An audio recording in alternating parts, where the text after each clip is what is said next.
Hey, gentlemen, I hope you are weathering the winter storm that has hit the U.S.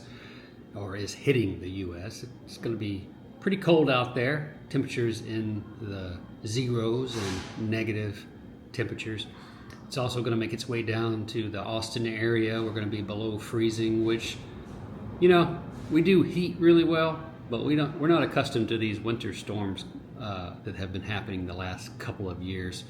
But, we all got to make adjustments, right? So what I did is I'm here in Mexico this year, just like last year. This is the third annual Mexico trip that I've made with Coach Dennis Collins.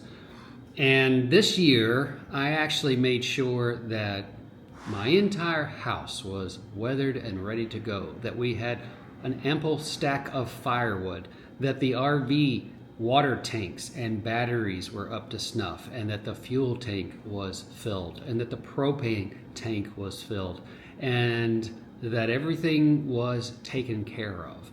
I wanted to make sure of that because last year when I left the house in good working order, but we had a winter storm that was severe. I mean, trees exploded. Our whole neighborhood and across Austin, Texas, we had extreme tree damage. Lots of rain, lots of freezing temperatures, lots of trees just coming undone.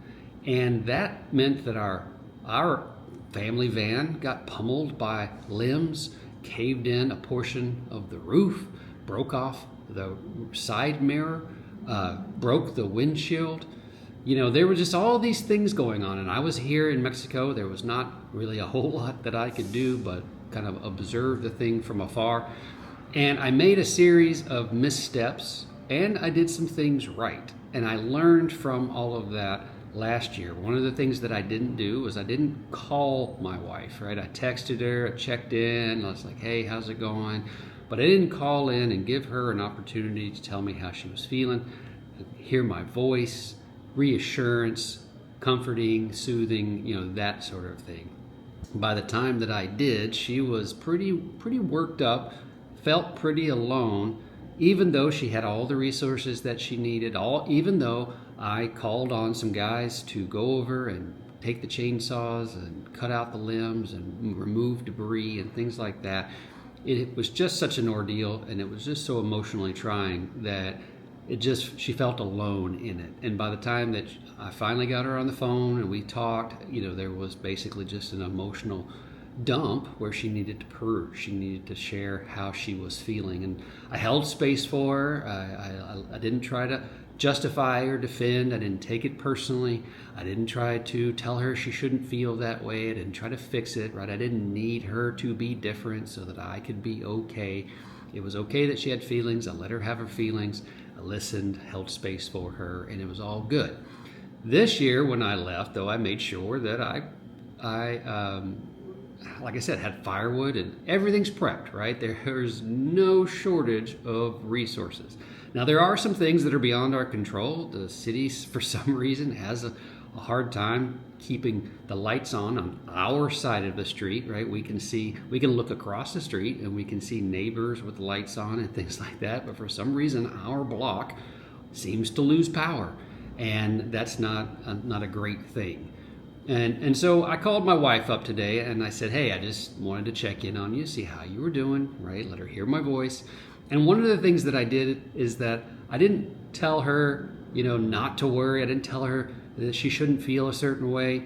What I told her was, you got this. I just wanted to remind her that she's strong, that she's smart, that she's creative, that she's resourceful, and that she's got two grown kids. We've got a 23-year-old and almost a 21-year-old who are there, who, we all have our days, we all have our moments when we're kind of tired of being in each other's company or we need space or whatever. But when it's go time, when stuff gets real, we all band together and we take care of each other as a unit. And just remind her that she's got those people in the house with her, and just know that she's got it, right? She can handle it, that I believe in her, and that I know she can do well. And I know that she can do well because even in those previous moments when we've been caught off guard, when things have happened that we weren't necessarily prepared for, she's managed to make it through those moments as well. And this year, there's plenty of resources. There's even more resources than there's been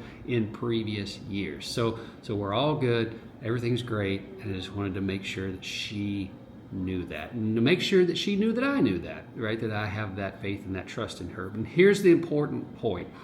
Men thrive on challenge. We thrive on challenging each other, on giving each other, holding each other accountable, making sure that we know that each other is responsible, right? That our word needs to be kept and all of that kind of stuff. And when we don't keep our word, we call each other out on that, right? If you say you're going to be there on Saturday to help me move a couch and you don't show up, I'm going to be like, hey man, what the hell?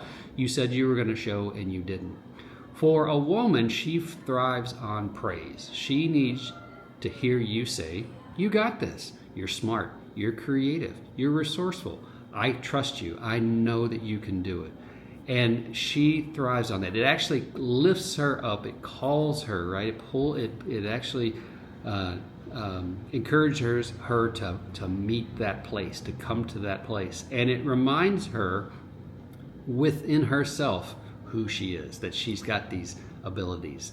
And it just helps to bolster her. So if you want to see your woman rise to the occasion, if you want to see her be able to live up to her full potential, praise in her the thing that you know that she can do. And even if there's a little bit of hesitation, a little bit of not really sure, just go ahead and praise her for it anyway, because she'll set her mind to it and she knows who she wants to be. So that's just something I wanted to share with you guys today. I hope you're having a great day, weathering the storm, and I'll talk to you soon.